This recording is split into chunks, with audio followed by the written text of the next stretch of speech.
Yo, what's up, everybody? It's the one and only TK Kirkland. Check me out on the Bootleg podcast. Yo, he's the one and the original. Peace. Hey, about to get into a new interview. Want to shout out to our sponsor, Imperial. They're giving you a free, that's right, free 2-gram top shelf pre-roll with the glass tip. That's right, delivered right to your door, all right? It's free. All you got to do is pay shipping. Use the promo code BOOTLEG at imperialextraction.com. There's 1.5 grams of premium flour plus a half a gram of THCA diamonds loaded up in this thing. And guess what? You could get one for free with the promo code BOOTLEG. Go to imperialextraction.com. It's free. You just pay shipping. Let's get into the interview. Bootleg Katt podcast special guest here, TK Kirkland, ladies and gentlemen. He's back. TK, I gotta tell you, I went and saw you at the Ice House, and it's the first time I saw your stand-up live in person. Yes. Oh my God, it was just amazing. Thank you so much. I appreciate you, my man. It was good to see you there laughing too. I was dying. And I finally saw your significant other, and I see why you married. Yeah, beautiful young lady. And then, it's funny because if you take your lady or your significant other to a TK show, that's right, you're going to laugh, and your girl might look at you like, That's so true. That's so true. You're so right. It's so right. Yeah, but I'm glad that you came out. It was really a good look. Yeah, for sure. I really appreciate that. It's crazy too, man, because I feel like more than ever, comedy. Everyone's talking about comedy. Isn't that a great thing? Shout out to Katt Williams. Let's show him some love. For sure. Shout out to Katt for bringing comedy to the forefront of entertainment. Yeah. And if you've been around a long time, you know you only get 10 minutes in this game. Mm-hmm. So you gotta capitalize off this, because next week it'll be something else. Yep. Right? No, for sure. Next week was something. He's had a chokehold the first couple weeks of the new year. Because Puffy happy. Puffy's happy. Yeah, because we're not talking about him no more. A lot of people are happy. Yeah, everybody's Joe talking Biden's about, happy. Yeah, Shit. Joe Biden. Yep. Everybody's talking about something else. So it's a good moment. No, for sure. When you saw the interview, because I don't know if you watched all of it. I didn't watch any of it. So what I did was I talked to different people, right, and I saw different clips, and I was able to segue and put my own. It's a lot. It's 2.5 hours. Yeah, 2 days. So I did my own thing on it. But at first I had one opinion. Mm-hmm. What was that first opinion? The other opinion was I didn't like Shannon Sharpe allowing Katt to talk about everybody. Because as a man, I felt like, we don't do that on this show. You're supposed to stop him. As a man, that's how I move. But then someone told me, no, T, those people went on those shows prior to him coming. Which is almost why he wanted to go on. Exactly, and they talked about him. And that's what it started. So then they got what they deserve. Yeah, it was kind of like fair game at that point. Yeah, absolutely. I'm here to defend myself and retort everything that has been said on the same platform. So when I saw that, I respected that, and I left it that way. How much of what Katt was saying would you say is, entertainment inflated, and how much of it? Because I feel like that there was enough truth in there for people to get to talking, but I feel like there was also certain stuff like I would say 99% of it was inflated. Right, especially the running the 40 years. I think I talked about it on stage. You talked about it on stage because when I used to run track, right? I used to run track, and if people don't know something. Well, you running track at CSUN out here? I sure was. Yeah, okay. Yeah, and I was on my way to the Olympic trials when I was out here. Wow. And the thing about track, and if people don't know it, you believe almost anything. And I tell people, Katt said he could run a 4.4 at 50 years old. And I said Deion Sanders, who was one of the fastest people in the world, ran a 4.1 when he was 20-something years old. Right. And Katt said he ran that fast with sweats on. As a 50-year-old man. As a 50-year-old man. It just don't add up. It don't add up. So I put 20,000 on the bet out there to race Katt. Now, it's not going to be a fast race. But you'll win. I'll win. It's not going to be a fast race. If people are saying 4.4 is fast, me and Katt literally can probably run a 40-yard dash in 6'9", maybe 7'3", 7'4". That's my prediction. And you're the expert, so I don't know how. Yeah, because I'm 63 years old. So, 63, you're not running a 4 something. It's impossible. Or at 50. Or 50. Yeah. It's impossible. Unless you're Usain Bolt, maybe. When Usain Bolt's 50, maybe. Maybe. Right. Yeah, at 50, 60 years old, you ain't running that fast. Talk about a few of the things you were saying on stage that I one of the things I wanted to talk to you about. Okay, was go ahead. Something that I'd heard. I've been hearing a lot more people who are more, I guess, financially literate than me. Okay. Talk about how to leverage life insurance. Good question, my man. Well, the insurance game is really... Because I'm very confused about it, but I've heard it so many times, and people who I know, they're like, yeah, you can get tax-free money. So. See, it's a lot of levels to the tax, right? So let's take whole life insurance. Mm-hmm. Whole life insurance, if you created a policy, you call whoever your agent is, your let's say Farmers insurance, or whatever. Say State Farm. And you say, hey, I want to open up a whole life insurance policy. Let's just take $100,000. You put $100,000 in, and over the course of time, that money will grow so fast that you become your own bank. So let's say now you only got $100,000. Let's say you got $200,000, but you want to take $75,000 out to buy a car, put it towards invest your in a business, house, whatever. You can do that, and they won't tax you on the money. What they do is you'll still pay what you're paying on that policy, but when you die, it comes out. They take it off the top. Oh. So you're almost like borrowing from yourself after you die. Exactly. But it's tax-free. Exactly. That's whole life insurance. And these are things I think they should teach you in school, right? Yeah, because at any given time, if an emergency happens or you have a business opportunity present itself, and you might think to yourself, well, I don't have it. You don't have it. But if you had this, bam.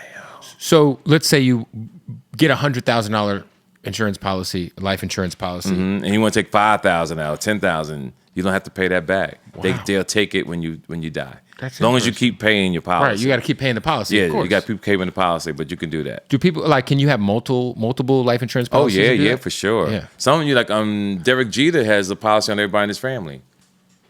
I mean, I feel like when you hear that out loud, it sounds bad unless you know why. Yes, right. But it's smart, and people are so afraid to take out insurance, especially some men.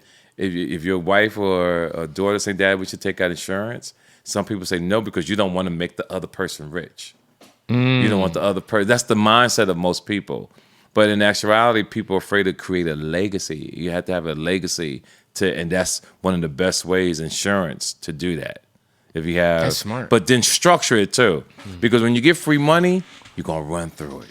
Yeah, I mean, I think that's why most people, they turn 18, they get a credit card. Exactly. If you leave anybody any money and they didn't work for it, unless they have true discipline or very, very frugal, they running through it, because they never had that kind of money at one time.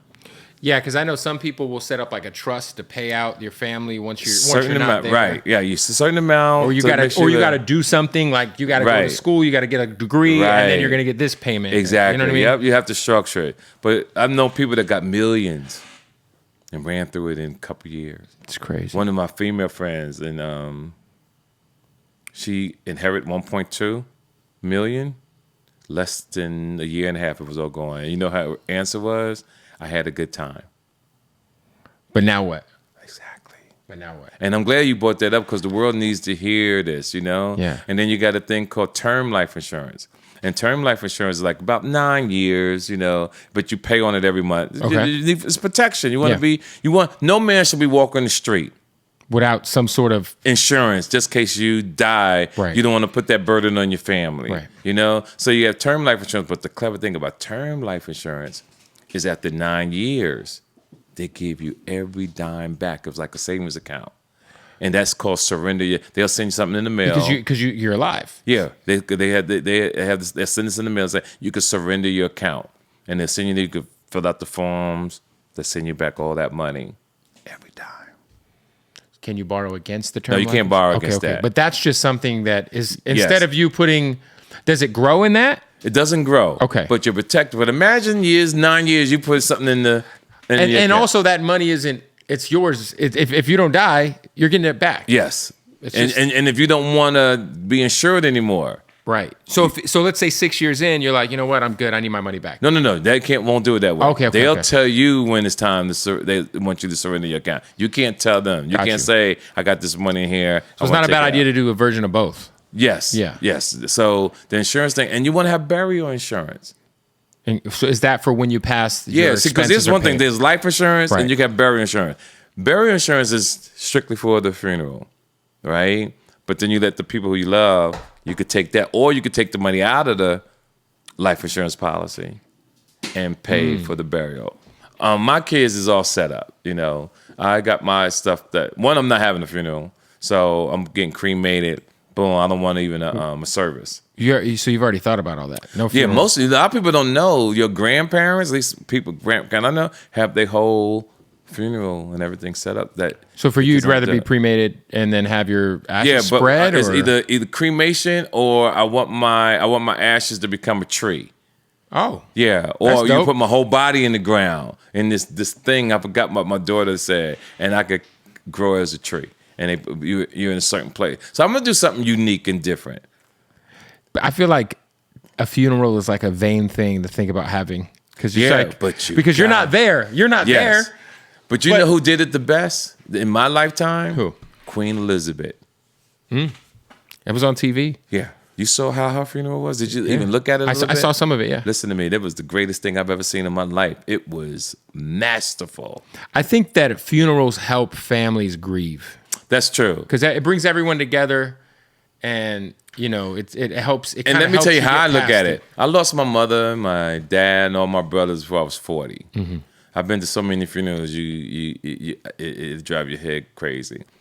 As I've gone through life, people invest in a lot of things, right? People invest in gasoline, Tesla stock, and all that. I want people to invest in their time. Time is the most precious commodity that you have that's taken for granted. For sure. And when I pass, I'm giving the world a gift. What I'm saying to you, don't come to my funeral. This time that you have, continue doing what you're doing. Just take a moment to say T to the MFK. Right. And keep it moving, because I'm not saying that I want to waste your time. Right. I just understand how powerful time is. And that's my gift to the people. I want them to really take their time seriously, because could you imagine if everybody had $1 for all the time that they wasted? It is crazy, and the amount of things that we can waste our time on now is Right. greater than ever. Yes, because there's a terminology most people don't use called time wasters.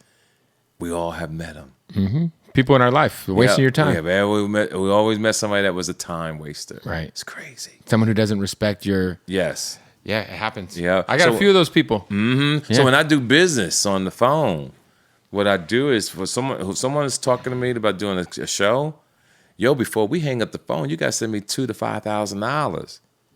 That way I know you're serious. You're not getting off the phone with me and I picked up that call. And you going about your business, you decide you're going to do something else because you wasted my time. And it also makes sure that when people reach out to me, they're prepared. They already know what it is. A lot of people don't know, they're not prepared when they call you. They'll say, oh, I'm thinking about. No, I'm not the person you think about. When you called me, you should have been knowing what you're doing. We're doing this or we're not doing it. Yeah. Don't play with me. Do your homework and then call me. Right. Then do your homework, then call me. Yeah. I'm too busy, and I stay booked. Well, I was going to say, you mentioned this on stage. Obviously, you did the Ice House for the first time ever. Yeah, first time ever. Which it's a legendary comedy venue. It's been open 60 some odd years. Yep. But you were you gave us a peek a bit into like the business side of your deal. You get 90% of the door. I get 90%. Which I think, because coming from the music world, we just think of an artist, they get booked, they get their money, they get their back end, then they leave. Yes. However the show does. But you're structuring it to where you're essentially, you're the promoter. I'm actually the promoter. Yep. I'll put up the money for the venue's going to make their 10%, and then they're going to make their food and their liquor and all that. Yep, exactly. But you're going to be able to get your ticket. I'll be able to get my money back that I spent to put in for advertising. And I've always been that way. So when I see... is that pretty common? No. Okay. Most artists feel... I think in the music industry, you got to have an agent because the booking venue. But in comedy, you need people to help you. It's just that you know me and my son. Right. You know how we move. So I'm just a guy who, over the years, made relationships. I mean, you could call most of these club owners at this point. Oh, yeah. Easily. And that's exactly what I do. And I book myself years in advance. Like literally right now, I'm booked for the next 10 years. That's crazy. That's insane. And I've been like that my whole career. I always got to know what I'm doing next year. I feel like watching you, because I feel like we get so much of you through podcasts. Yes. But I feel like you have to have a special on Netflix or something. It's coming. Because by watching you, bro, like I've seen everybody live. I'm a comedy nerd, so I'll go to the store, and if one of my if a comedian's in town that I like, I'll pay and I'll go watch it. Right. You know?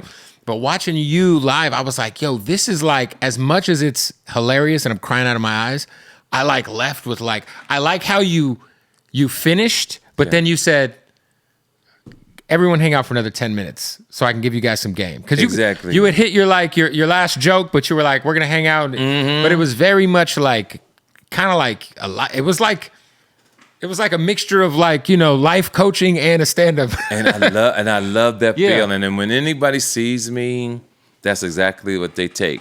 My high school coach, who loves everybody, from Red Fox down to Dave Chappelle, he said, he saw my Who Raised You special. He said, TK, I've seen them all. There's nobody like you. So I took the long route in a sense. I'm doing Netflix because of people like yourself. And let me explain to you why. I have my own network called TK.network. Right.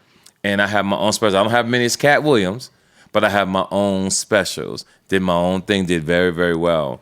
And I'm gonna do Netflix, and I'm working on it now. Like my deal with Live Nation is set up for me to do my Netflix special. And when I do my Netflix special, I'm gonna do something really unique. My goal now is to, I never did any of Ice Cube's movies, but I want Ice Cube to direct my movie because I started out with NWA. Right. I want to use Baby because he took me on the Cash Money Rough Rider tour. I want to use Dr. Dre as one of the producers. I'm going to give all of them a check because I came up through hip hop. Right. I didn't come up like the Chris Rocks and the Kevins. You were working out on stage in front of a hip hop crowd. Right. I was in front of a hip hop crowd, 20,000, 30,000 in the 90s. Right. When hip hop was at the top of the game. And when I do this Netflix special, I wanted to be so unique and so amazing that it has the same effect of what you just said. That when you leave there or when you watch it, you go, what did I just witness? And I don't have to do nothing special. All I got to do is just be me. And that's what's going to come across.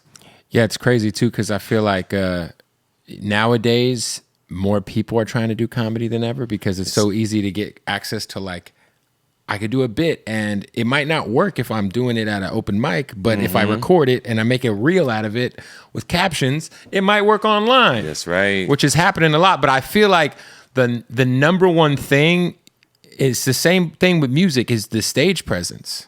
You gotta your have delivery. It. Yes. Like you had a guy open for you who I thought was okay, but the host that was hosting your show was so good. Yes. And what was different about him than the other guy was I just felt like the presence of like he could have said anything and I would have laughed, if that makes sense. Right. You know what I'm saying? Yes. Yeah, he was hilarious. Delivery, presence, but like to me, that's kind of like for you, it's like you command that stage, man. And yeah, that's one thing I do know I have. I have what they call stage presence. Yeah. Yeah, I definitely have that. So I love it.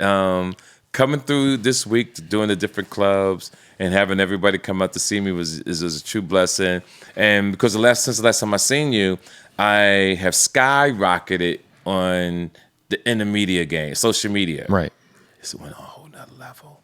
And I just really found my niche in just really waking up in the morning, giving my opinion on something. Right. No, I've seen you post like you have your quotes and It have my quotes, and man, it just really takes off. But in actuality, I'm just, you know me for a while. Right. I'm just really just being me. You're just being yourself, and people yeah. find that fascinating. So I'm just going to run with it, see what it does. You said something that was this a true story where you said you were taking care of a young lady? She had a place. Was it in Chicago? She had a condo. Yes, right. And you showed up and you were cracking jokes, and some dude was laughing under the bed. Here's a great thing about those type of jokes. Yeah, it's like a magician who can't tell the secret to magic. That makes sense. You know what I mean? Yeah. So I want people to leave. Is that true? Right. Or is that a real joke? But then say, you got to really be clever to come up with something That like shit that. was so good. Yes, thank you. Talk to me about where, like, do you even like pay attention to other stand-up? Like if Dave Chappelle drops a special, which he dropped on New Year's, did you check it out? No, I didn't check it out. I know he's funny. I catch Dave and most comedians in bits and pieces, but I always had this rule: never watch another comic perform, because when they're good, you're going to actually take something that they Without said, even thinking about it. without even It's thinking subconscious. about it. Subconscious. So when I see comedians watching me, it hurts because they don't know the rule. Because I know my stuff is funny, and if you watch me, I know you're gonna take something of mine, flip it, and break it down as much as possible. Right. But you got it from me. I know you had said before that you've had some bits stolen-ish. Yeah. I had in my days of younger days, I used to do a thing called series of questions. Matter of fact, we've been trying to find it. I did it on the Apollo. I did it everywhere, and it was a series of questions where I go, why are Lucky Charms so magically delicious? And where is the honeycomb hideout? Is it downtown? And why do old people walk so early in the morning? Do they have somewhere to go? And it was like a series. It got me a standing ovation at the Apollo in New York City. So what I told people that Arsenio Hall or his staff, they took that bit, flipped it, and made it things that make you go, And I told people that my foundation of that material went on to make people hundreds and $100,000. And what I mean by that is Arsenio Hall did it, but if you Google, there was a group called CNC Music Factory that did a song that things that make you go, Then Kraft and Macaroni and Cheese also did a commercial.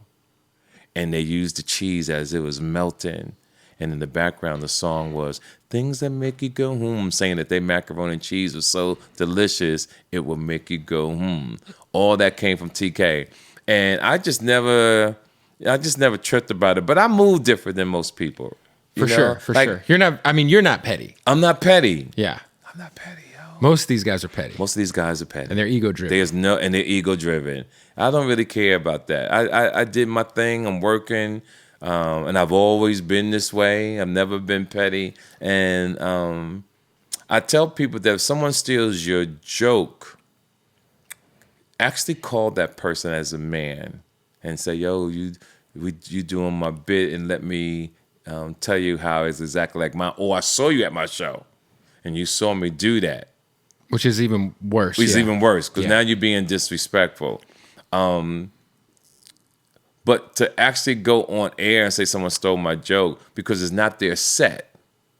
Well, we've seen people like really have their careers hit a wall because of the joke stealing thing. Yes, but let me tell you what I mean. I'm glad you're bringing this up. There's a difference between a set and a joke. Okay. Your set is what you do for 60 minutes. Right. That's your whole set. That's your act. Yeah. No one's stealing that. Right. Someone stole a 1 minute joke. So if you had $15,000 in the bank, right, and someone stole $1,000 of that $15,000, you're not gonna get rid of the rest of the money. Right. So I can't tell another comic what he should be mad about. My purpose of these interviews that I'm doing is to give people another way to see something. Okay, what is a joke? And people's like, oh, you stole his joke, and they make it say you stole this whole show. But in actuality, you just stole a joke. You didn't steal the set. A joke don't make you. Your set makes you.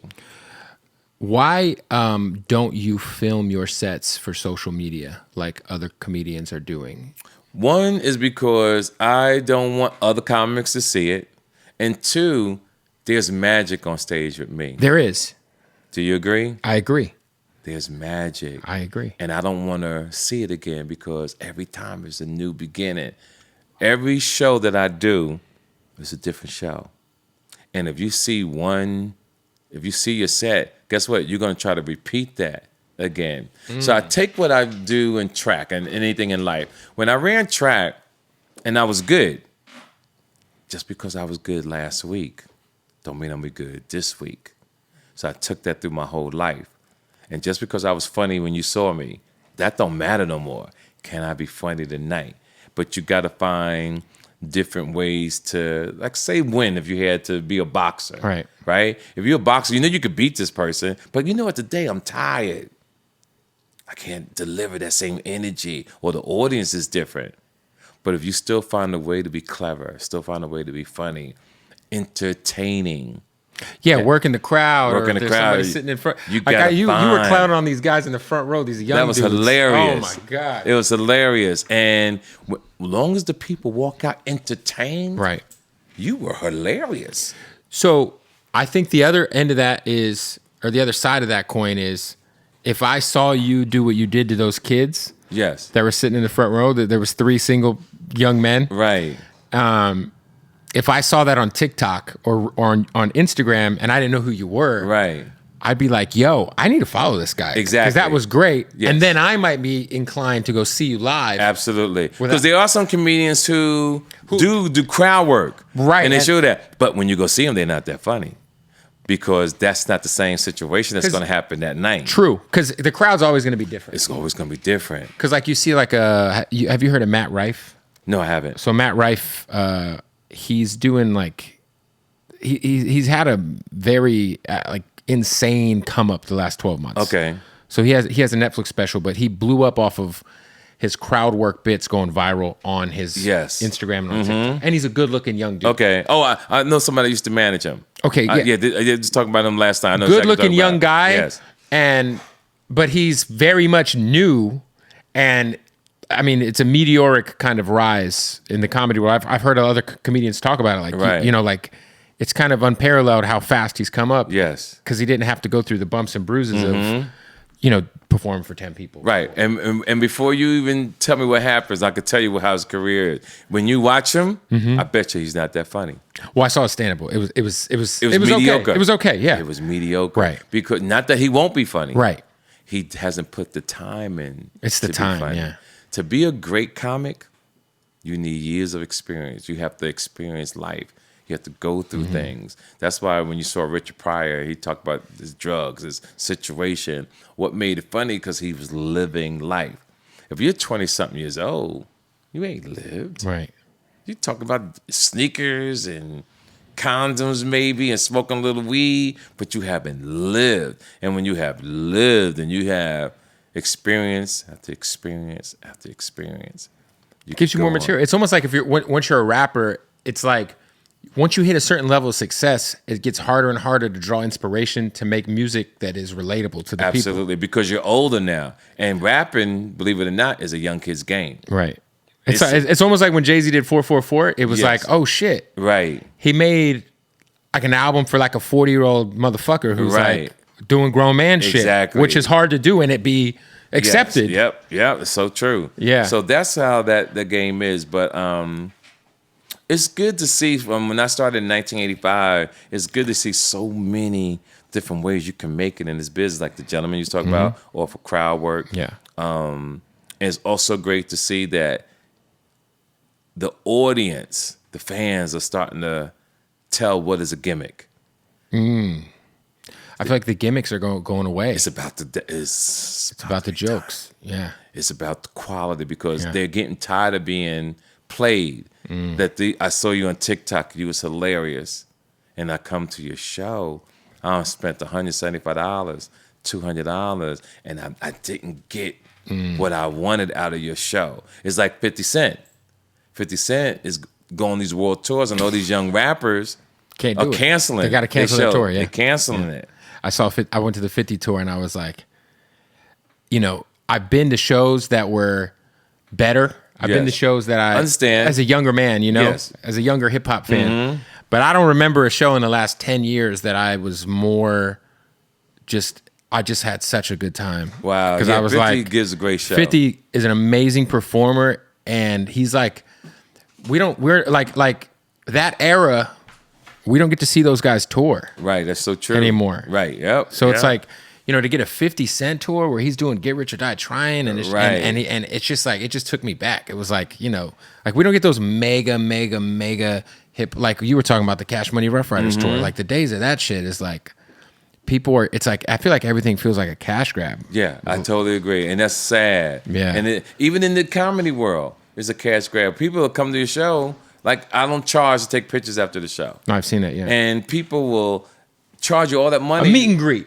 A meet and greet. After, yeah. You charge them for a meet and greet. That's a cash grab. And it's deeper than that to me. Yeah. It's deeper than that. I'm saying thank you. Let me shake your hand. And I'll see you next time. I'll see you next time. I want to hold you. I want to hug you because I want you to come back. And I want you to know I appreciate you spending your hard-earned money to come see me. You had to go get a babysitter. You had to tell somebody you'll be back in a few hours. You're going to go see TK Kirkland. I understand all that. I don't want to rob you like that. Right. You know, I want to charge you for my tickets, give you a great show, and have them leave the same way. Give you a memory, you take a picture. Exactly. You know, so that was it. And you were so genuine because you know you could look someone in their eyes. And when you came out of the show, I just saw it in your face like you was truly pleased. For sure. Yeah.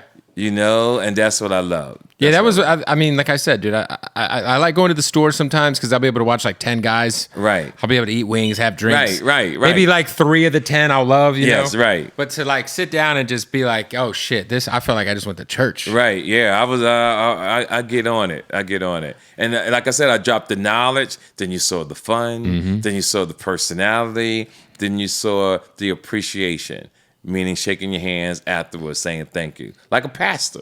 For sure. That's what it was. Hey, we got to stop the interview to tell you about our good folks. Want to give a shout out to Odd Socks. That's right, baby. Go to oddsocksofficial.com. They just celebrated 10 years. 10 years of Odd Socks? That's right. Use the promo code Bootleg right now. You'll get 20% off. All right? Look, they got all the socks. They're the most comfortable socks in the world, though. I'd actually like to point out that that's a fact. Well, it's also factually my opinion, but I am telling you, you won't find a more comfortable sock than Odd Socks. Now, the real key is, guys, the Odd Socks basics. These right here, these are the only socks on my feet. If you saw me on NBA YoungBoy's couch with some wet, dusty-ass, snow-ridden sock, it was a white Odd Socks basic. The most comfortable sock in the world. They got all the licenses. They got fucking Crush. They got Baja Blast, Beavis and Butthead, Hot Cheetos, Modelo. I mean, Scarface. We can go on and on and on. They got the underwear. They got it all. Look. If you like A1 steak sauce, they got a pair of drawers for that ass. Go to oddsocksofficial.com right now. Use the promo code Bootleg. Save 20% off at checkout. Thank me later. Also, want to give a big shout out to the good folks at King Palm. That's right, baby. If y'all don't know about King Palm, let me tell you about King Palm, bruh. First of all, we're talking about straight, raw, organic goodness. Hand me a box, Cyrus. Hand me a box. Give me a box. Oh, my goodness. Look, what's dope about King Palm is no tobacco, straight organic, natural leaf, all right? Oh, we got more. Oh, these are the dragon fruit king sizes. Jesus Christ. How much King Palm? Oh, my fucking God. Just King Palms. Listen, that's all we smoke out of, all right? And they got the terpene-infused tips with that flavor. Listen, bruh, the flavor, let me just show you what that looks like. Like this right here is some of that blue grape. You know, you light that up. You maybe put some of your favorite premium, whatever you want in there. You know, you light it up. You got the tip. You squeeze that bad boy. You're getting hit with a rush of flavor. And right now, 50% off. When you go to kingpalm.com and use the promo code Bootleg, they got grinders. They got what else do they got? They got goddamn ashtrays. They got all the King Palm leaves in the world. My favorite though, right now, I do love the Sugar Sean. The Sugar Sean Honey Orange is fire. All right, 7-Eleven. You can go get King Palm at 7-Eleven. You go to your local liquor store and load up on King Palm. It's a clean way to smoke. It's a great way to smoke. It's a natural way to smoke. Tobacco free, straight leaf in it. I will never smoke out of anything but a King Palm for the rest of my life. All right. So shout out to King Palm. Go to kingpalm.com one more time. Promo code Bootleg. Save 50% off at checkout. Half off. What are we talking about? Let's get back to the interview.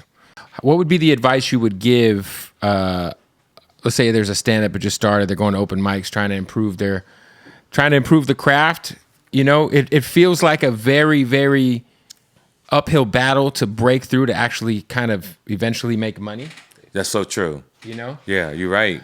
So you're right. I guess what for you would be the advice you would give because it's this is not a sprint. No, you got to know who you are. And Paul Mooney said it best. When I first started, and I was asking him questions just like that, and he said, TK, there's no substitute for experience. You got to put the work in. 40 years ago, this would have seemed like a lifetime. Right. It's like the 10,000 hours thing. Exactly. Like you can't cheat the work. And then if I could tell people, if you know how to handle your own business, try to handle your own money, try to book yourself. If you come into somebody and you're funny, start booking at your own venues and get a team, and you could really sell your own tickets and go to certain cities and book yourself. But people go, they get an agent, and some agents just robbing the kids. They don't understand it. You know, we talk about Taraji Henderson, who is it Henderson or Henson? Taraji P. Henson, yeah. Yeah. And how she did a movie, the budget was $167 million, but she only got $150,000 of $100. You ain't even in that business, but you know that ain't a fair deal. No, it's crazy. For sure. You know that ain't a fair deal, especially when you are in the top 3 co-stars. Has Cube ever tried to put you in something? Here's the thing about Cube. Because you mentioned that earlier. And I need people to know something. Cube put a lot of people on. Tons. Chris Tucker. Katt Williams, Mike Epps. But I want everybody to know that Eazy-E and Ice Cube, I was their first comic. Their first out of everybody. I was their first because they found me in 1988. These other guys, 15, 16 years old, they took me on the first tour straight out of Compton. The thing that I didn't do, like most comedians, I didn't go Hollywood. I didn't want to audition. I didn't want to do TV. Everything I did, from baller blocking to New Jersey Drive to Vin Diesel's movie Strays, I was invited to do. I was invited, got my money because that person truly wanted me. My philosophy was, I think it's difficult to go to do an audition. True. You know you're good for that part, but there's 4,000 men going up for the same part you are going after. Right. And you got to take a chance to do that. I never had that kind of time. I came up as a hustler. Because you're really shooting shots, hoping one goes in eventually to get a part. That's it.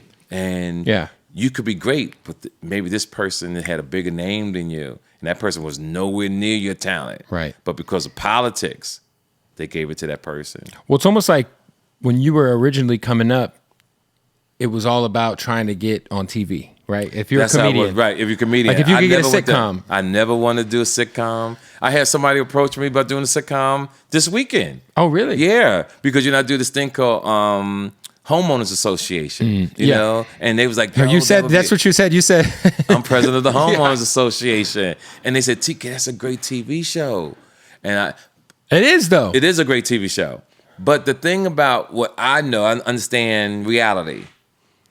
Blacks on TV is not the move. Really? Oh, no. It's hard to have an all-black show on ABC. Some of the best CBS shows are all back black. in the 90s, it was. Blackish was solid. Anthony Anderson? Yeah, that's very rare. Think about it for a second. That's very rare. I like Top Boy. Top Boy's on Now Netflix. Think about what I'm about to tell you.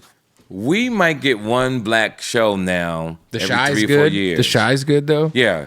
On Showtime? Yeah. That's not a comedy, though. No, you're talking about comedy. Yeah, just about it's comedy. Well, I feel like those shows are, unfortunately, like comedy sitcoms are just like dying. It's died. It's more, the reality TV shows have replaced sitcoms. Yeah.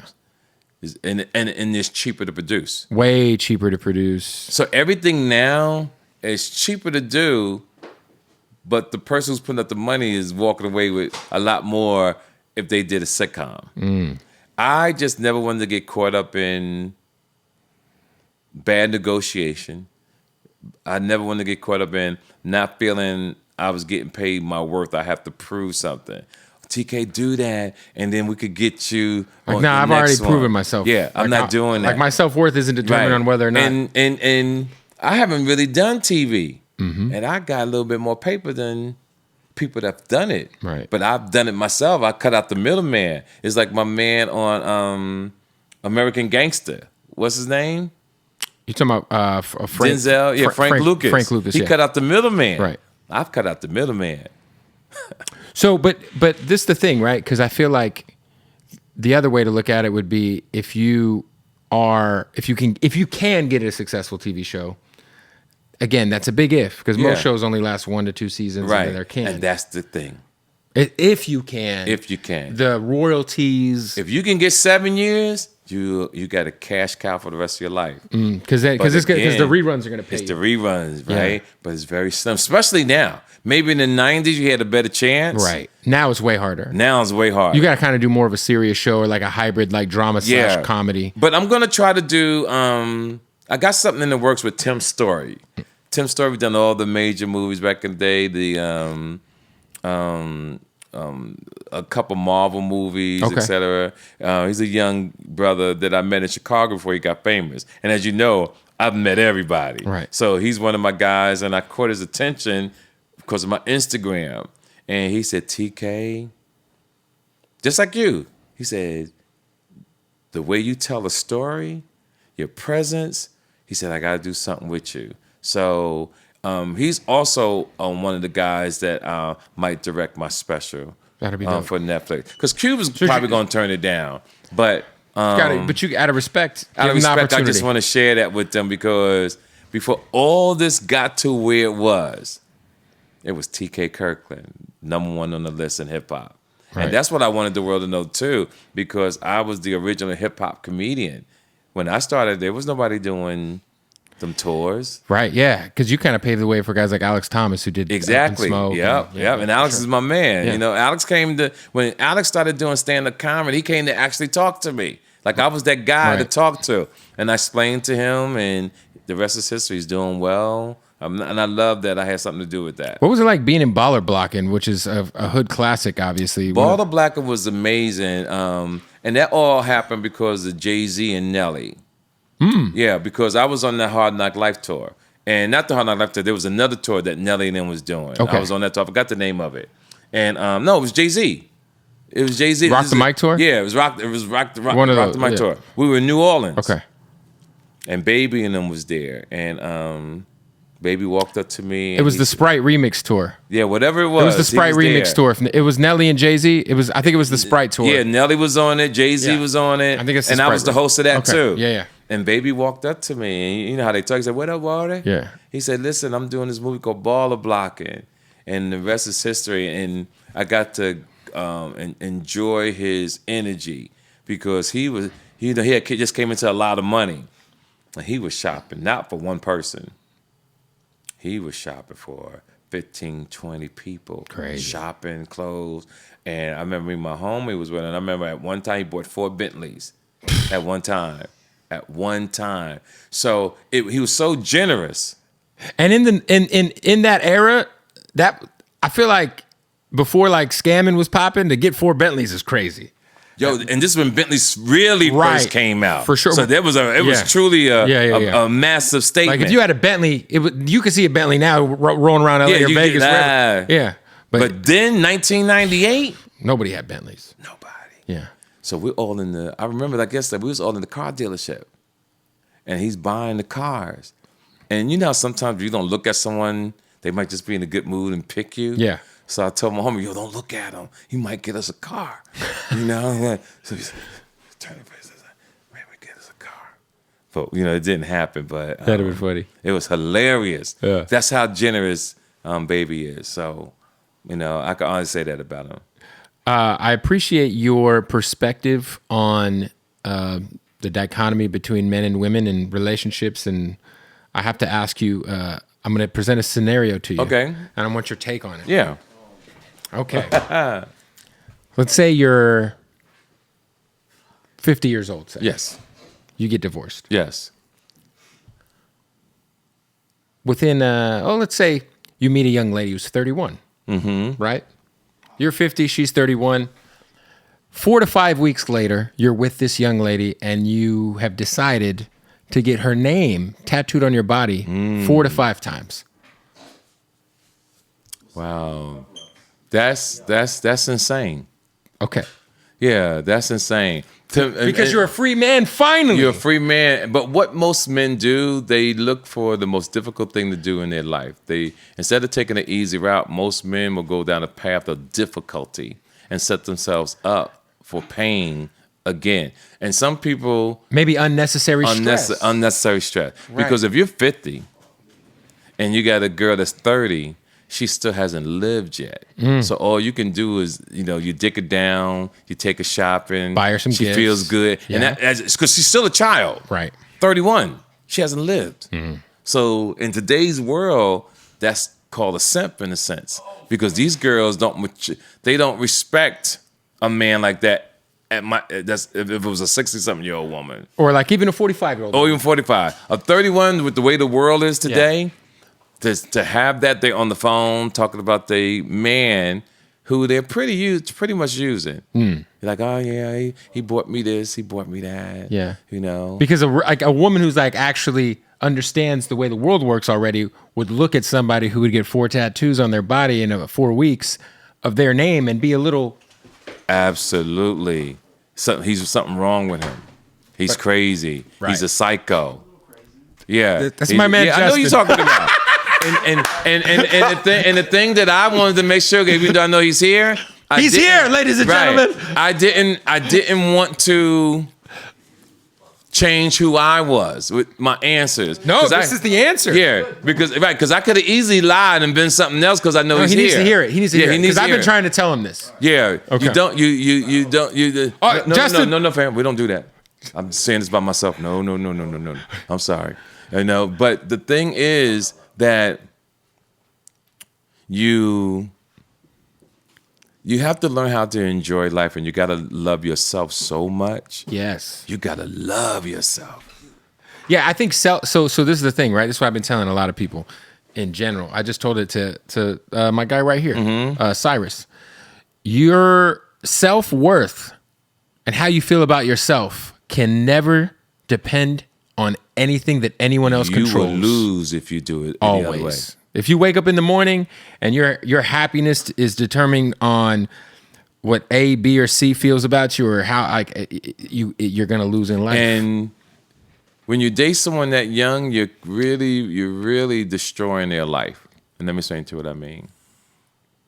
When a man knows he's dating a younger woman, you're really stopping her growth in life.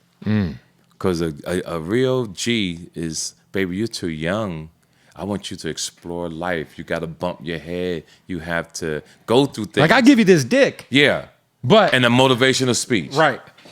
But that's all I can give you because I care about you so much. I don't want to take away your experience. And here's one of the things I use. I always talk about trying to date me is like trying to get into Harvard. Everybody's not going to get accepted.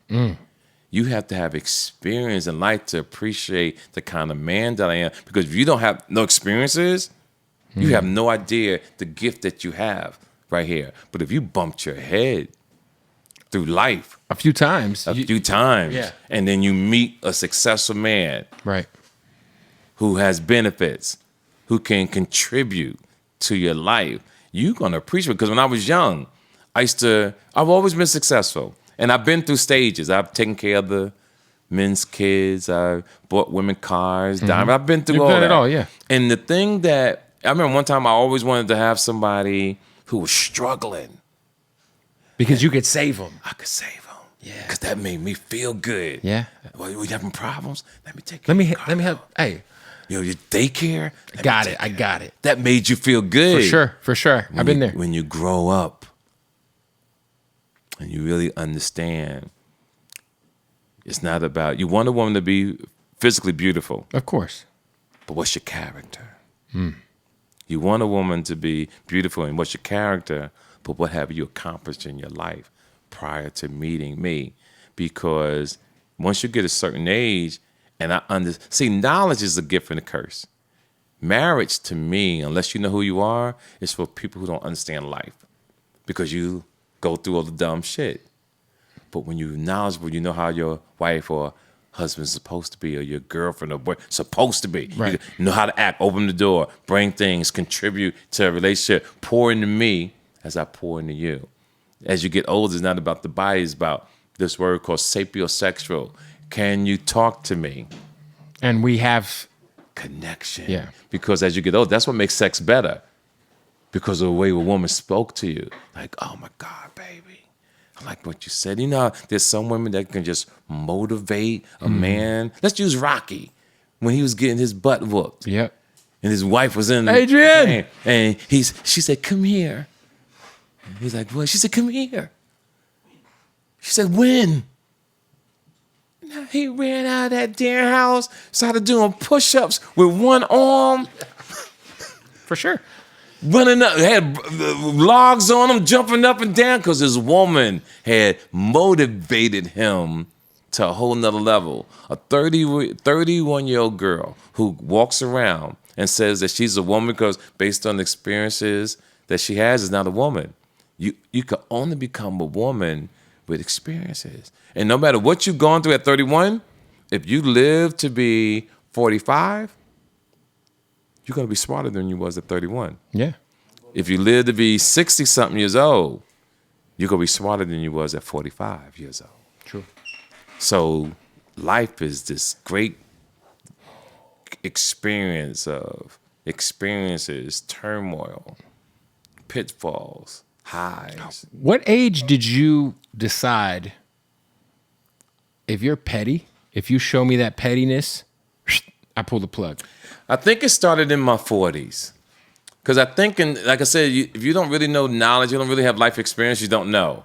But then you get a girl, she argues with you about something, and you have no idea what it is. So now you run it out like you had a big argument. Like, yeah. You getting flowers, you getting all this kind of stuff because there's something wrong with her. And most men don't take the time to figure it out. They just deal with it. They just will deal with it. They'll just deal with it. Most men are afraid to leave a cute girl because they know they probably can't get another girl. They got lucky with this one. So they snatch her up or become jealous or over-possessor because they feel, I can't get no better than this. I'm here to tell any man and woman, you can do better. Things happen. And see, the universe will test you, and people don't understand the universe. See, God will send you somebody, or let's say the universe, and that man or woman will give you so much pain. That pain is to teach you to leave that person alone. But most people just take it. But the universe will keep giving it to you. Well, I also feel like what happens is you get into a point in time where you start to feel responsible for the other person. That can happen to people as well. Yeah, and, especially if you was you're the bag. If you're the bag and you bring somebody on, then all of a sudden you get tired. If you put yourself in a position where someone's struggling and you want to do this, and it's 3 or 4 years down the road, yes, now you might feel bad if you did. And as you get older, you want to have somebody that you don't have to have a woman that put everything in the pot. No, but something. Something. And here's why. If we break up, both of us gonna be emotionally messed up. For sure. But financially, we should be messed up too. Yeah. Because why should I spend hundreds of thousands and we break up? I'm feeling pain and the financial burden. Or you said, I got a new car, had some sex, and you went on about your life. It's just not fair. Hey, we got to stop the interview real quick, man. Shout out to our family at MyBookie. NFL season is winding down. You still got some regular season games you can get in on. Of course, the college bowl games are coming up. So much money to get. Plus, the cash prizes going down in their weekly blackjack tournaments at mybookie.ag. And this is what's going on, right? MyBookie's crazy because they're doing this. If you sign up right now at MyBookie, use the promo code Bootleg. All right, claim your deposit match redeemable up to $1,000. That's right. They're going to match your first deposit up to $1,000 using the promo code Bootleg. Claim your bonus. NFL college bowl games. So much going on in terms of what you're trying to get down with if you want to gamble, if you want to bet. All right, they got blackjack, they got roulette, they got it all. And of course, the best odds anywhere online when it comes to your sports betting needs. So one more time, sign up right now with that promo code Bootleg. And I'm going to tell everybody this. You're going to get your first deposit matched up to $1,000. I'm going to put my money. I'm feeling good about the 49ers future bet right now. Slam the Niners to win the Super Bowl. I think they're taking that whole shit. Bet anytime, anywhere with MyBookie. Hey, thank you for watching. Also, shout out to King Palm. Jeez, I'm just swimming in King Palm. But we got to shout out to our good folks at Blue Chew. That's right, BlueChew.com, man. New year, time to get that dick of yours in order. Maybe you're dealing with erectile dysfunction, stress at work. Maybe you're married, 30 years into the marriage. It's a little hard to get it up for old wifey over there, but you want to, smash her down, take her to Pound Town real quick for the anniversary. What I suggest you do is fuck with some Blue Chew. That's right. Blue Chew, what is it? Does it work? First of all, of course it works. Yes, it does work. I've used it. It's great. With that being said, Blue Chew, it is the same active ingredient as Viagra and Cialis. All right? Trust me. Oh, they hit. All right? In a nice, chewable form. Yeah, and it gets delivered straight to your doorstep. Discreet packaging. You don't got to worry about going to a doctor's appointment, sitting in an office, and speaking with some stranger about the issues with your Johnson. It's all online. All online. If you're asking, well, I don't know, man. This sounds like, I don't know, how much is it? What do we got to do to get it? Look, it's free. That's right, free. You can get your first month of Blue Chew for free right now, all right? Your dick deserves it. Whoever's taking your dick deserves it. Let's be honest, all right? So go to BlueChew.com, use the promo code BOOTLEG right now, and guess what? Your first month will be delivered for free. All you got to do is pay $5 shipping. BlueChew.com, promo code BOOTLEG. Get your first month for free, delivered right to your doorstep. And thank me later. All right, let's get back to the interview. Yeah, I feel like, too, even on the other, like, if you flip the coin, like, if you are a woman or a man and you're with your significant other and you truly help them build their empire, you kind of take the back seat, handle the kids, handle the house. If that shit goes left, I feel like it's kind of the other party's duty to make sure. That's a real man. Yeah, like I'm not gonna leave you with nothing. Yeah, like, yeah, that's a real man. Yeah, like without you, I might not be here. Yes, right. That's so true. I agree with that. If you got a woman like that, make sure you break off and make sure she's straight. Yeah, like me and my wife started dating, and I maybe had $6,000 in my name. She had like $300,000 in the bank account. We can take this out, but right. But she like just, I don't know, she just fucked with me. You know what I'm saying? And, listen, I saw the way she looks at you. She's literally kind of just held me down. Yeah, but I'm the kind of guy, when I see an attractive woman, I know she's with someone, I don't look at her no more. Right. I know your lady is attractive, but I had to take a quick glimpse of her, like in the grocery store, and you scan her. Right. I couldn't look at it about damn. Right. But I know it was damn. Right. Because I saw her for a good, that 1 second was long enough to say, yo, he got good taste. And when you see a man with a beautiful woman, that means to me that your confidence is on another level. For sure. Because when a man has a beautiful, he's either a liar, because he lied to pull her, and she believed in him, and she's still trying to find out the stuff that you told me, and it didn't come along yet, but she's still hoping to believe. But then it also says, you got to have the finest woman in the room, and that takes confidence. For sure, confidence is important, man. Yeah. It don't matter. I always say it don't matter how much money you got. It don't matter how you look. If you got a plan and confidence. You got confidence.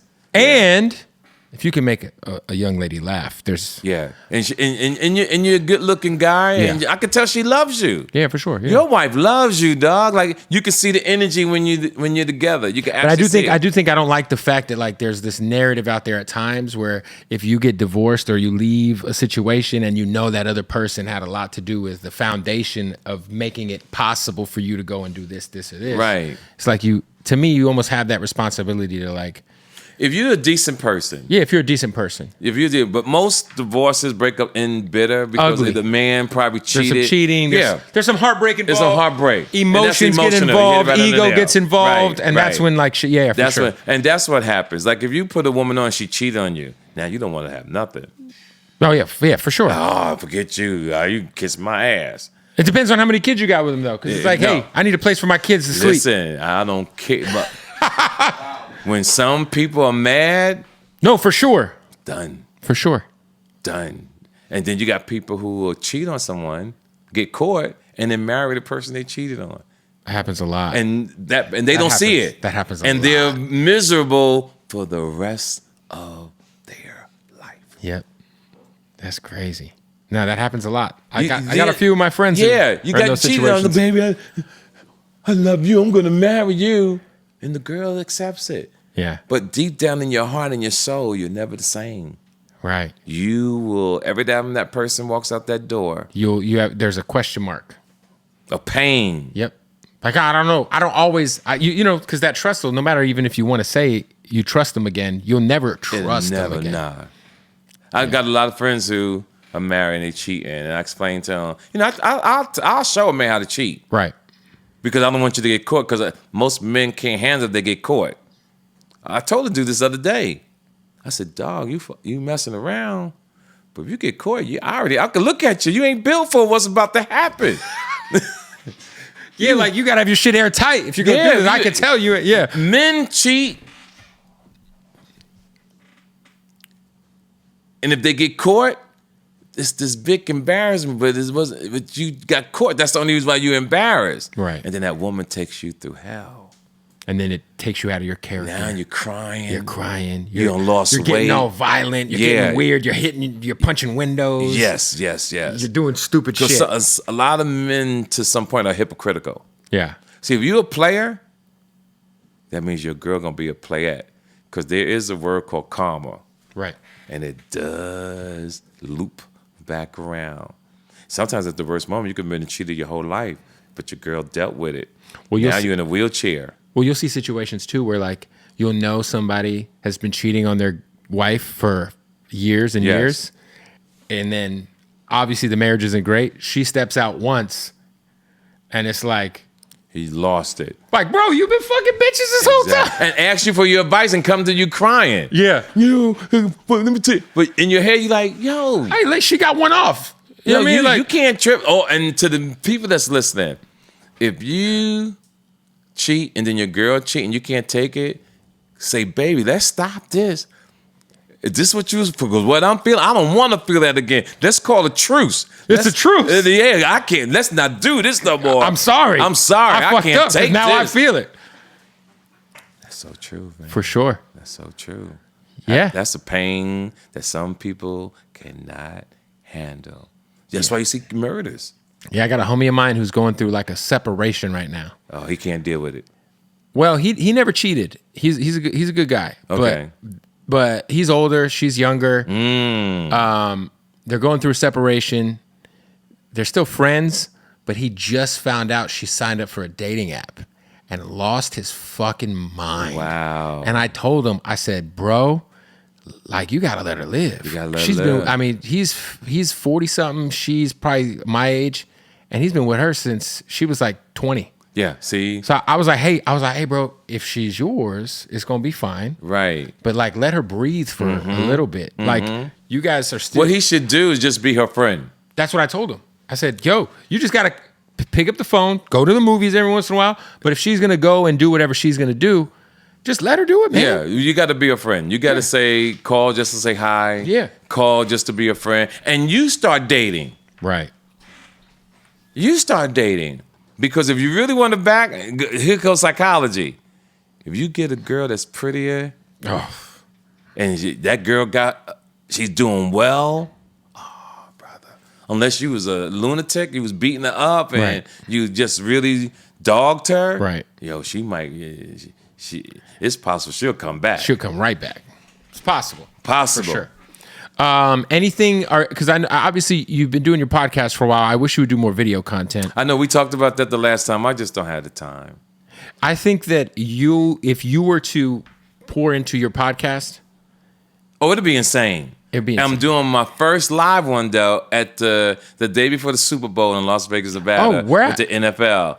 We're gonna start posting. Okay. So I would love. Okay. Matter of fact, I would love for you to come so I can interview you. I'm down. Let's go. Yeah, I would. Any I excuse can to go to interview Vegas. you. Yo, I promise you, I'll call them today and tell them to put you on the list, and they'll reach out to you. I think. I just think that every time I see your clips, I'm like, man, if you sat down and did kind of like your version of what like Joe Rogan does and talked to comedians and friends about all kinds. Oh yeah, it'd be. Bro, you could bring on financial advisors. Yes, just so much, and you can have conversations with people that other people aren't capable of having. Absolutely, I totally agree. And this has always been at the table, you and other people. Man, It's a 7 figures on the other side of that door, easy. Yeah, but I'm rich. I know. I feel you. It ain't about the money to me. But it also but for you have like, because in my opinion, if you did that, it would free up your bandwidth from the road. But you love the road. I love the road. It keeps me young. Because the road it's a lifestyle. It's a lifestyle. You know, Ritz-Carltons, Peninsula hotels. Because you would have to ease up on the road a little to really. Yeah, and how can I say it? I don't want to bite off more than I could chew. And that's fair. Because if you bite off more than you can chew and you don't give it all that you know it deserves to have. And like I said, I'm an OG. You really have to manage your health, your time, and your mind. For sure. And it's really a young man's game. Right. And I like peace. If you figured out the road shit, so you know. I know what I'm getting, and then when you want to interview celebrities, or whatever, guess what you get sometimes? Cancellations. People who don't respect your time. No, people can't. They're not gonna make it today. Well, they can't make it. Yeah. And and sometimes it can mess up your thing or whatever. No, I think for you, like if you just had like just your peers, your comedy peers on. Yes. Or on my podcast now, I just deal with regular people in their situations in life, right? I like that because they're always going to be there, and there's a lot of them. Right. Celebrities, schedule conflict. TK, I'm sorry, I can't make it. Right. And there's no jealousy, there's no hatred. Right. You know, if I had this and somebody came in, you never know, they might be jealous, whatever. I'm one of those people that people are jealous of. I've always just been that guy. You know, confident, always had gorgeous women, always had money. Right. That the same thing people love you for, a lot of people hate you for. Would you ever open a comedy club? Nope. Too much aggravation. Okay. Yeah, too much aggravation. My life is about peace. Yeah, I see that. Peace. There's too much stress. Got to get a liquor license. Right. Got to deal with somebody underage got in somehow. What the fuck? You know. Peace of mind. Security beat up one of our openers. Yeah. Now I got to deal with a lawsuit. Right. You know. Yeah, I want peace. Yeah. Peace and quiet. Maybe in the next 10 years, I'm gonna go get a bigger house for the grandkids. Yeah. Have my son, because they'll be older, so I have the grandkids come stay at the house with me. Might have a true significant other. So that's not out of the cards for you still. I won't get married, but I'll put a ring on a woman's finger to let her know that I respect her. Like this is it. Yeah, this is it. I don't have to marry you. Right. Here's the ring, but we're not going to go to the courthouse and do this. Here's the ring, and out of respect, And I always try to put people in. You don't have to get married, but I'll maybe take $10,000 and put it in annuity. And in 20 years, that $10,000 is $200-something thousand. Yeah, why would we spend $100,000 on a wedding? Exactly. Just put that in annuity. People need to understand annuities and stuff. So when I take it on stage, and being my age too, like it's insane because I got the women from now they're 24, 25 years old hollering at me. And I got to talk to them on the phone sometime and explain to them I'm too old to date you. And some of them fine. Right.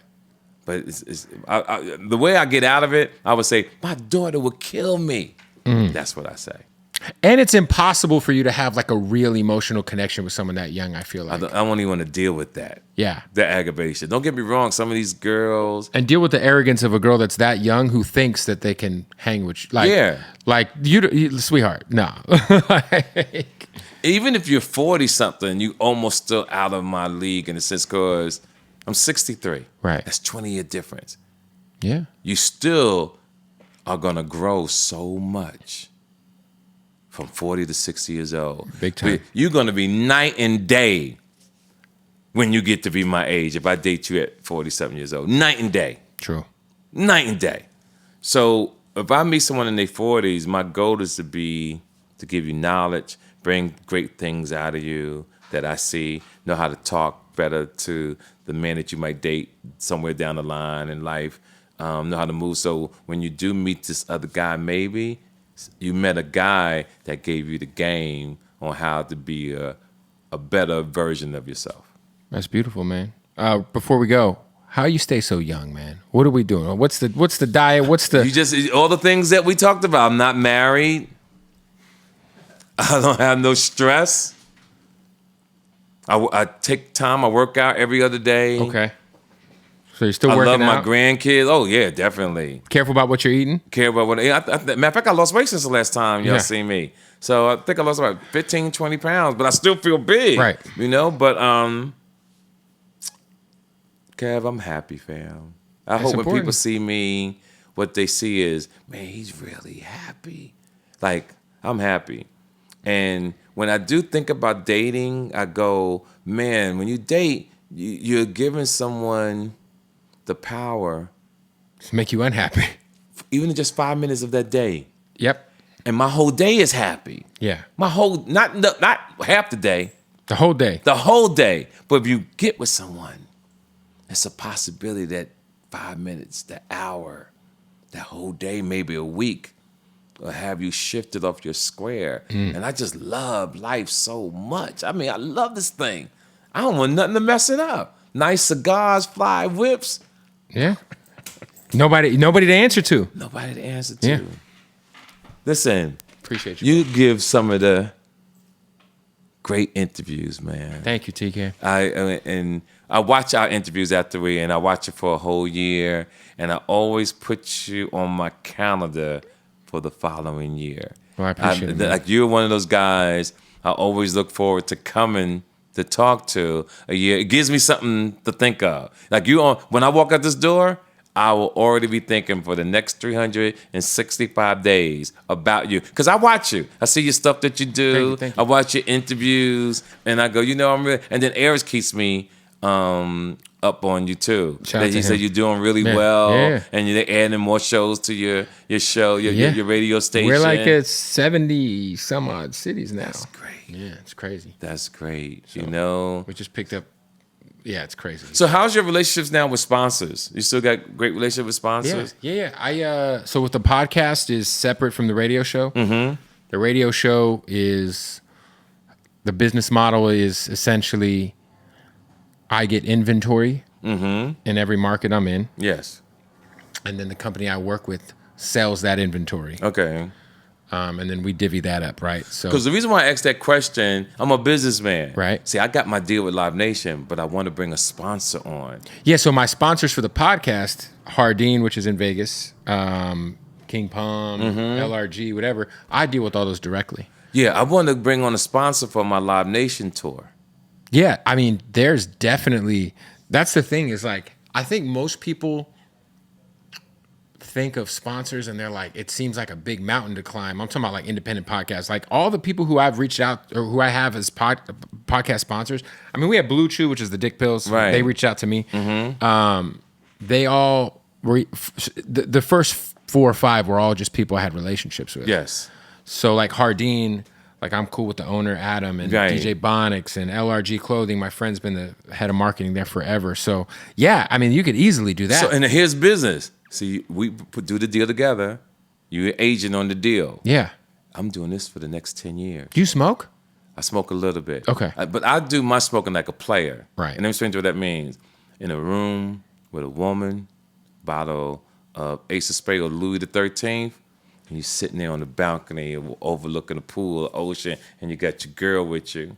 You got your stuff ready, and you smoking with each other. Yeah. You know, not smoking in your car, driving down the street. Yes, your car smells like shit every time people get into it. Not smoking out in the hallway to mess up a presidential suite. Right. Like, people don't do stuff with class, and, you know, Right. I do stuff with class. I got the champagne there. Yeah. We sitting back like cigars in my pajamas.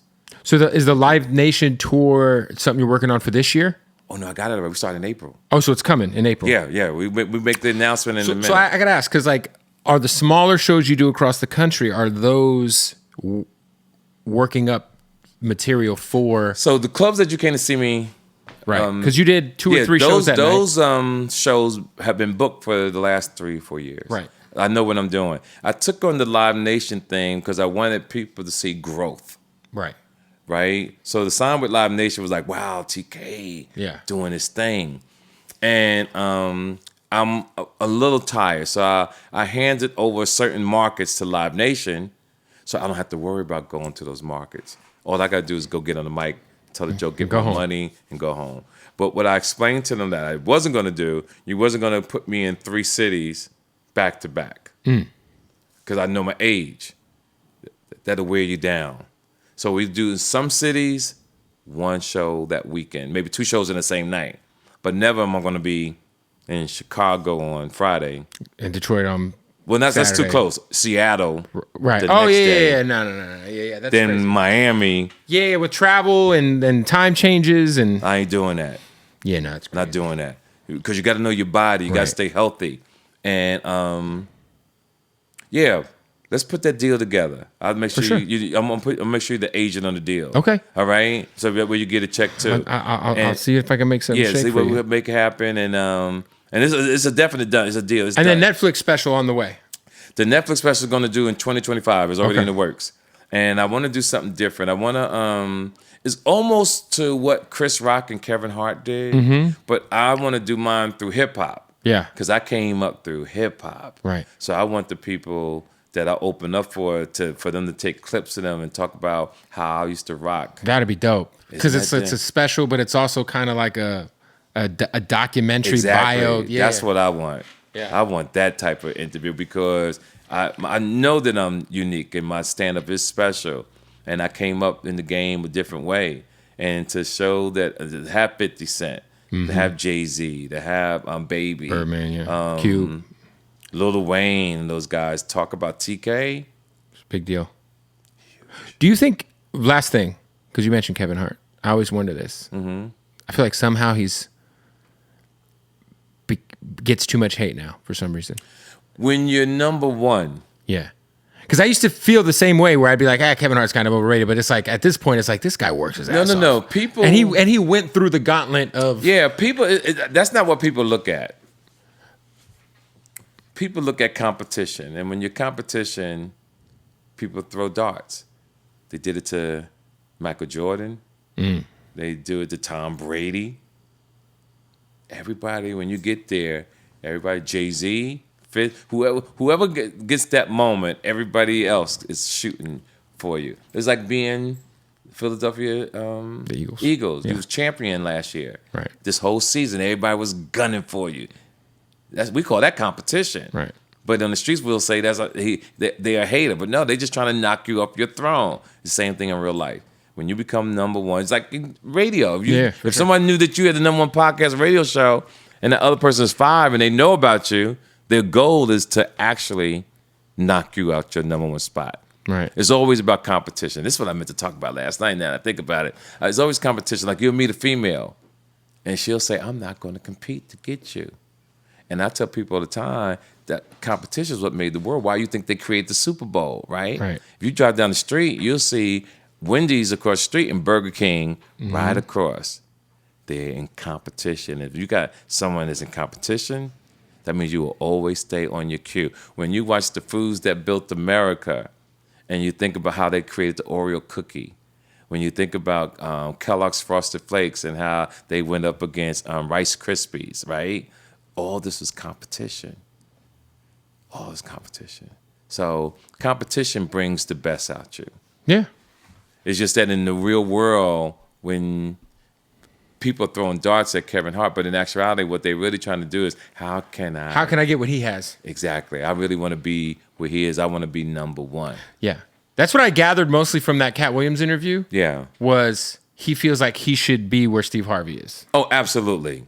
That's exactly what that is. And there's no secret society. There's no secret. To me, Yeah. like Steve Harvey, however you feel about him, like he obviously, my friend produces his radio show. He's been a part of his radio show for a long time. Yes. And from what I hear, he is one of the hardest working people And I alive. am a vouch for this. Steve Harvey came up probably a little bit after me. That's a hardworking man, yo. Yeah. Steve Harvey. And he's works. disciplined. And he's disciplined. I've heard a lot of things about his personal life, but that's not what we're talking about here. No, we're talking about how he works. Can't nobody outwork him. Now I work. I think he got me beat by a little bit.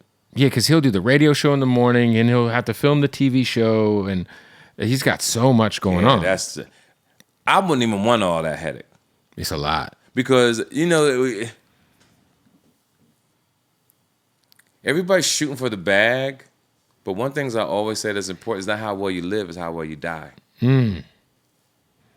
See? In 100 years, nobody will care about us. In 100 years, everybody in this room will be gone. And the only thing you have left is things. And nobody cares. And that is the perfect way to end an interview. My man. Bar. My man. Can we show some love to our family at Hardin? Man, shout out to Hardin, man. Look, if you're in Vegas, you got to pull up. You got to say, take me to Hardin right now. I need to go to Hardin. They're going to take you. They're going to get you situated. Hardin, Las Vegas, the best cannabis dispensary I've ever walked into in my life. The most craziest selection of premium cannabis in the entire world. I mean, that place smells like God's sweat. It just smells so good in there. It's just, they got their own scent. They're our family too, man. So make sure you follow them online, Hardin_Las Vegas, all right? Shoot them a follow on Instagram. Also go to HardinLasVegas.com. And when you're in Vegas, make sure you pull up to Hardin, baby.